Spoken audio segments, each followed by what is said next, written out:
Hello everyone, I'm Neha Yadav from Adarsh Shiksha Niketan High School. This is chapter 8, part 2, Maria Sharapova of class 9th. पहला chapter मैंने आपको पहले part में पढ़ाया था संतोष यादव के बारे में, जो कि पर्वतारोही थी। उनकी फैमिली बहुत छोटे से गांव से बिलोंग करती थी। छोटे से उनके रूल रीति रिवाज बहुत ज़्यादा थे, फिर भी उन्होंने अपनी सारी सफलताओं को प्राप्त किया, अपने गोल को प्राप्त किया। इसी तरीके से मारिया शारापोवा जो थी वो भी एक छोटी सी 9 वर्ष की लड़की थी और उन्होंने 9 वर्ष की एज में अपनी माँ से अलग होना पड़ा। 12 अगस्त 2005 को महिला टेनिस में उनको प्रथम स्थान प्राप्त हुआ, तभी से उनकी कामयाबी शुरू हो गई। और जहाँ पे बच्चे 9 साल के कुछ समझते भी नहीं, उन्होंने अपनी माँ को छोड़ दिया। 2 साल की जुदाई उनको उनसे सहनी पड़ी, क्योंकि वीज़ा उनकी माँ का नहीं लग पाया और वो किसी और जगह पर रह गई। उनकी बेटी को कहीं और जाना पड़ा, क्योंकि उनको टेनिस की प्रैक्टिस करनी थी, सीखना था उनको।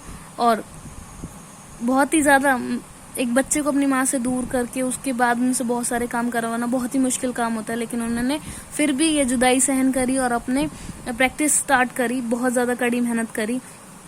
और 2004 में उनको महिला एकल में बहुत ही ज़्यादा बड़ा खिताब मिला। वो बहुत ही नंबर 1 प्रसिद्ध टेनिस प्लेयर बन गई संसार में।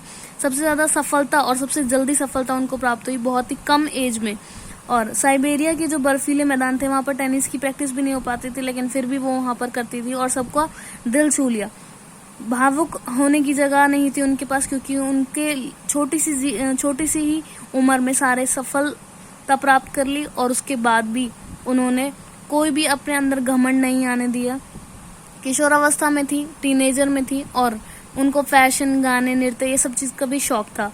और वे एक ऑथर थे, कॉनन डॉयल उनके जो नॉवेल्स थे उनको पढ़ा करती थी। सुंदर गाउन और ये सब चीज़ें उनको पसंद नहीं थी। उन्होंने अपनी जितनी भी सपने देखे थे, छोटी सी एज में अपनी माँ से दूर रहना, अपनी जितनी भी मेहनत करी थी उससे एक बड़ा मुकाम हासिल किया।